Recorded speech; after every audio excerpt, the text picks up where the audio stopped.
DIG Varun Kumar தொடர்ந்த அவதூறு வழக்கில் சீமான் ஏன் ஆஜராகவில்லை என திருச்சி மாவட்ட குற்றவியல் நீதிமன்றம் கேள்வி எழுப்பியுள்ளது பரபரப்பை ஏற்படுத்தியுள்ளது.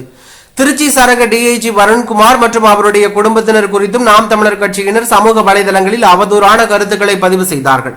அந்த கட்சியின் தலைமை ஒருங்கிணைப்பாளர் சீமானும் வருண்குமார் குறித்து சமூக வலைதளங்களிலும் செய்தியாளர் சந்திப்பிலும் அவதூறாக பேசியிருந்தார். இந்நிலையில் அவர் மீது நடவடிக்கை எடுக்க வேண்டும் என வலியுறுத்தி வருண்குமார் திருச்சி மாவட்ட குற்றவியல் நீதிமன்றத்தில் சீமான் மீது அவதூறு வழக்கு தாக்கல் செய்தார். அந்த வழக்கு விசாரணை திருச்சி மாவட்ட குற்றவியல் நீதிமன்றத்தில் நடைபெற்று வருகிறது. இந்நிலையில் டிஐஜி வருண்குமார் தொடர்ந்த அவதூறு வழக்கில் சீமான் ஏன் ஆஜராகவில்லை என திருச்சி மாவட்ட குற்றவியல் நீதிமன்றம் கேள்வி எழுப்பியுள்ளது. இன்று வழக்கு விசாரணைக்கு வந்த நிலையில் டிஐஜி வருண்குமார் ஆஜரானார்.